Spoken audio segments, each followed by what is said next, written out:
Good morning. It's Monday morning. Hello, hello, pray firsters. Come on in and say hello to me. Say hello to the folks that are coming in as well. It is 7 o'clock. It's the top of the hour on Monday, August the 8th.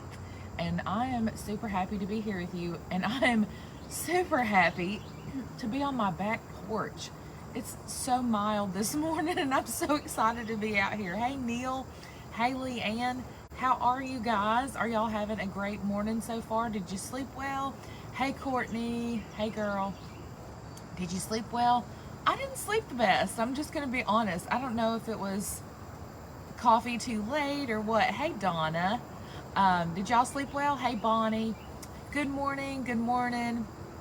Ooh, got canceled at work last minute. It could be a good thing or a bad thing. Hey, Gail. Hey, Barbie. Let me know how um, the conversation we had about eyeliner yesterday. Let me know what you think. Um, so it's 7 o'clock, like I said, and this is Pray First. It's a conversation, an interactive conversation that we have Monday through Friday at 7 a.m. here on the Pastor Doug Bell page. If you haven't liked the page already, please consider doing so. But this is a conversation we have, and it is a principle to try and be fully devoted followers of Christ by putting God first in everything, right? Hey, Brooke, I hope you're having a great day. Um, so, we have been reading through the Old Testament. We've already done all the New Testament, we've already done Psalms and Proverbs, and we are about to conclude Job. And God has been answering Job and all of his grumbling and complaining and questioning God. And he held out as long as he could, and then he just let it all go. And just rawr. I mean, have y'all ever been there where you're just like, I know I'm supposed to learn something through all this, but rawr, God, why me? Why me? Just kind of get the. I think it's human. I think it's human for us to kind of get like that sometimes. However, wow, when you read all of God's response back, it's kind of wow, Who am I to say anything, right? Um, All right, so we're going to pick that up in just a moment. But first, I want you to hashtag live if you're here at the 7 o'clock hour. Hashtag shared if you'll consider sharing this out on your page. Hashtag recorded if you're here at any other time. And if you will, please consider doing the at symbol with no space and then typing your friends' names. They should pop it. Oops, no Siri, no thank you. Um, it will pop up on your page or in your comments, and then you can just hit enter. If you don't already know this, lots of people know this, some people don't, but don't put the space in between or their name won't pop up. Also, don't space in between your hashtags. Okay, that's not how you do it. Just a little for your information, no space between your hashtags, even if it's a word or a phrase that we ask you to say. All right, hey, Ed Rose. Hey, Malaysia. Hey, Boat. Good to see you guys. Happy belated birthday yesterday, Malaysia. 21. Life is good, right? Okay, here we go. I'm going to set my timer. And let's continue hearing what God has to say to Job. This is God speaking to Job. Do you know the month when mountain goats give birth? Have you ever watched a doe bear her fawn? Do you know how many months she is pregnant? Do you know the season of her delivery and when she crouches down and drops her offspring? Her young ones flourish and are soon on their own. They leave and don't come back. Who do you think set the wild donkey free, opened the corral gates and let him go?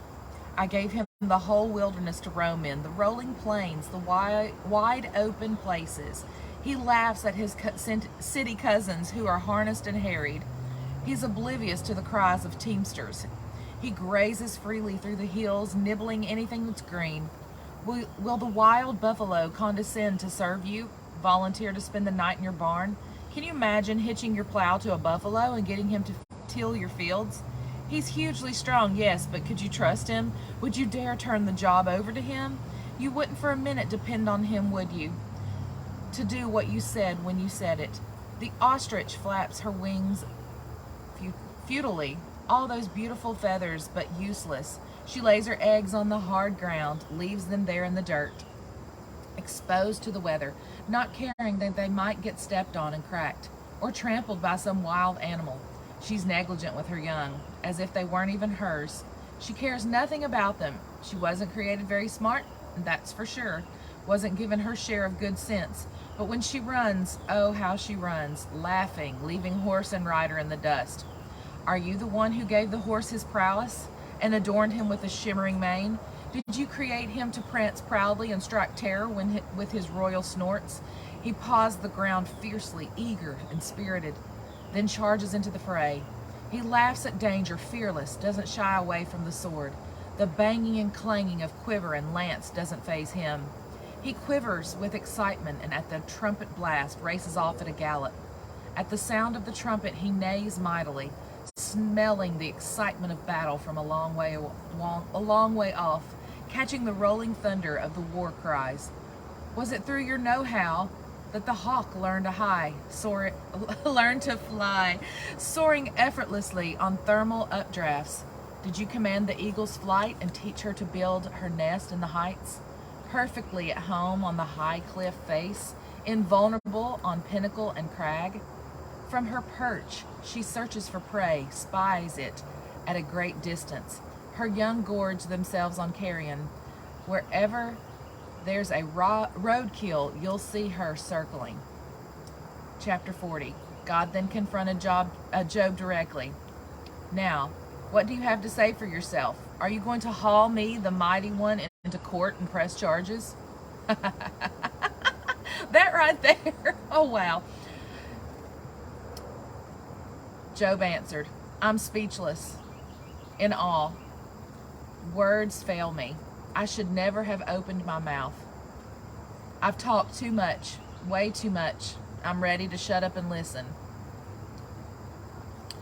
This right here is a good phrase that we should all kind of print and put on a card. Maybe even have Larry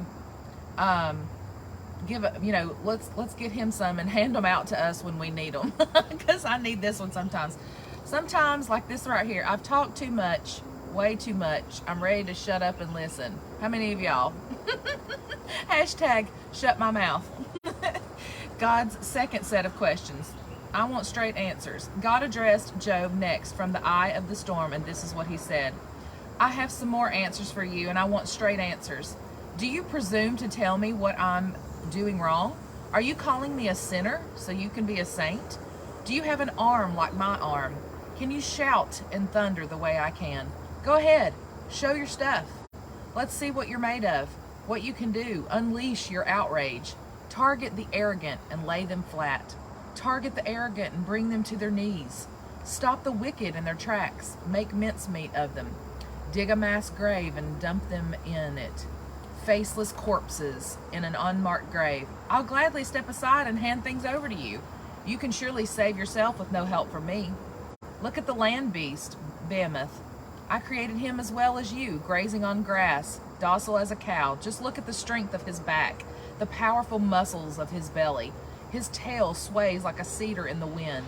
His huge legs are like beech trees. His skeleton is made of steel, every bone in his body hard as steel. Most magnificent of all my creatures, but I still lead him around like a lamb. The grass-covered hills serve him meals, while field mice frolic in his shadow. He takes afternoon naps under shade trees, cools himself in the reedy swamps, lazily cool in the leafy shadows as the breeze moves through the willows.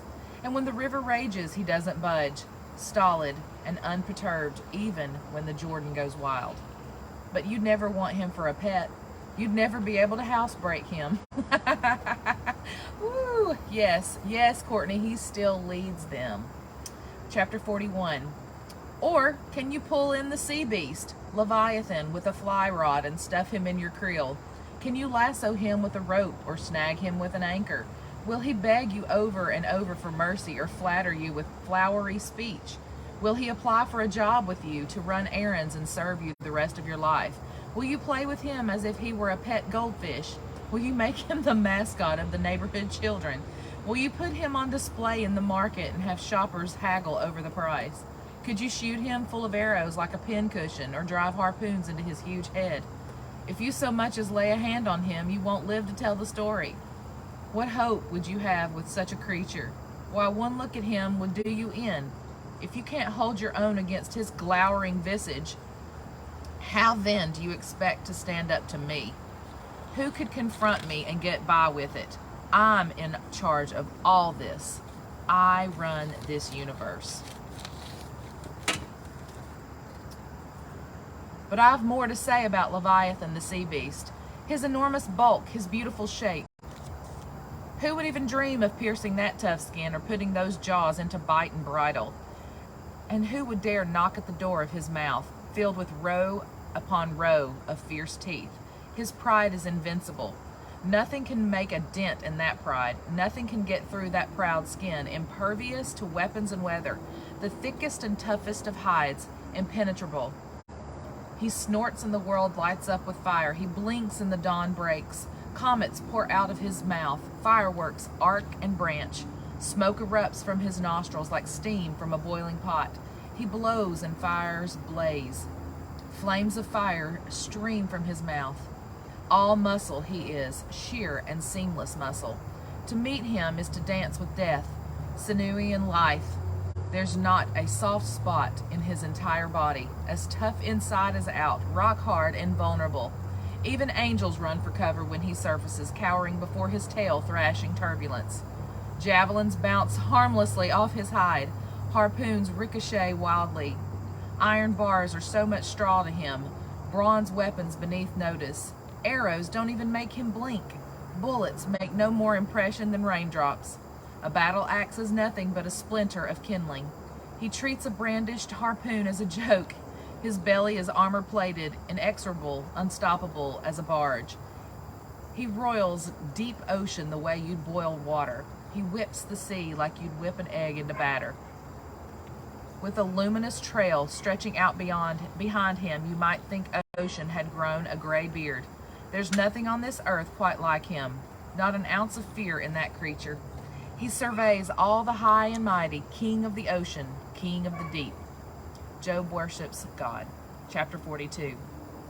Job answered God, I'm convinced you can do anything and everything. Nothing and no one can upset your plans. You asked, who is this muddying the water, ignorantly confessing the issue, second-guessing my purposes? I admit it. I was the one. I babbled on about things far beyond me, made small talk about wonders way over my head. You told me, listen, and let me do the talking. Let me ask the questions. You give the answers. I admit I once lived by rumors of you. Now I have it all firsthand, from my own eyes and ears. I'm sorry. Forgive me. I'll never do that again, I promise.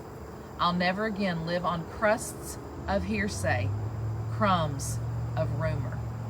Woo! That right there is an apology, right?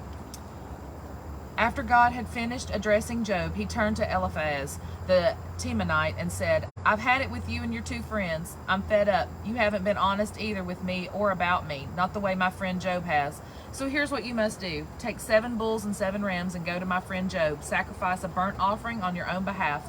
My friend Job will pray for you, and I will accept his prayer. He will ask me not to treat you as you deserve for talking nonsense about me and for not being honest with me, as he has. They did it. Eliphaz the Temanite, Bildad the Shuhite, and Zophar the Naamathite did what God commanded, and God accepted Job's prayer. After Job had interceded for his friends, God restored his fortune, and then doubled it. All his brothers and sisters and friends came to his house and celebrated. They told him how sorry they were, and consoled him for all the trouble God had brought him. Each of them brought generous housewarming gifts. God blessed Job's later life even more than his earlier life. He ended up with 14,000 sheep, 6,000 camels, 1,000 teams of oxen, and 1,000 donkeys.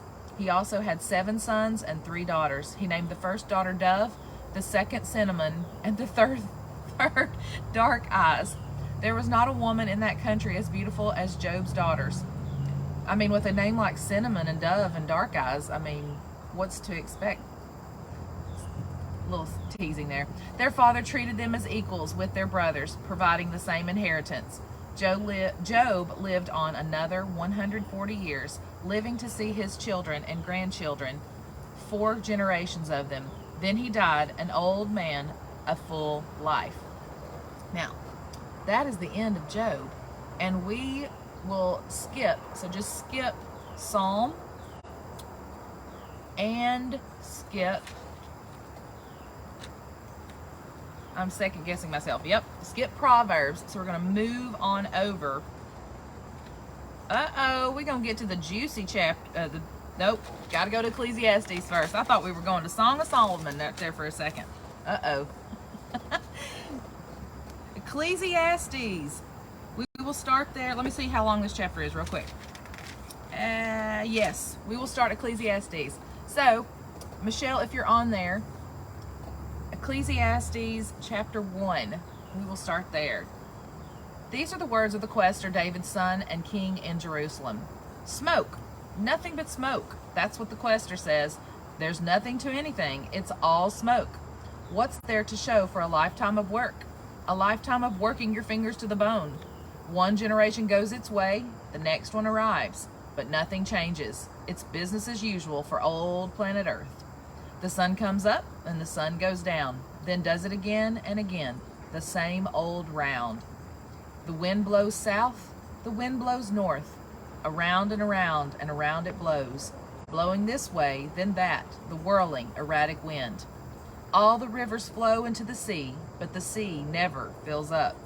The rivers keep flowing to the same old place and then start all over and do it again.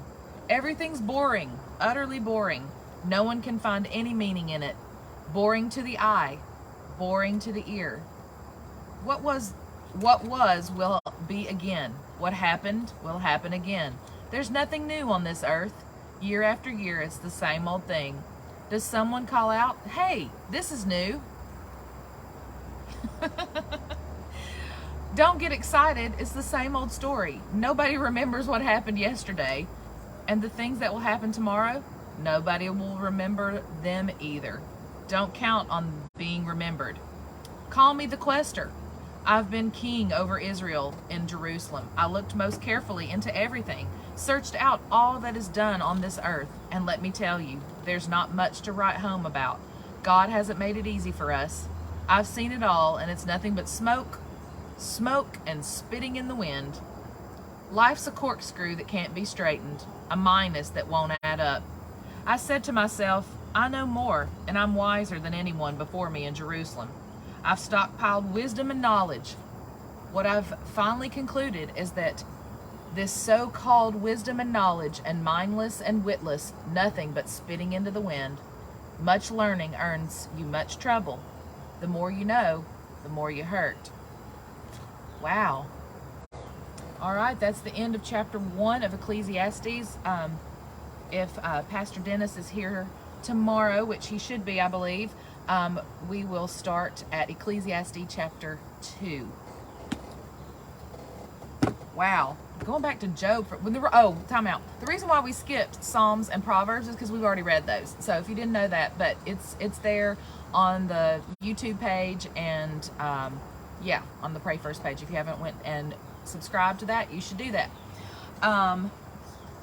All right, I think that's what I wanted to say there, but back to Job for just a second. Isn't that, he did the right thing, didn't he?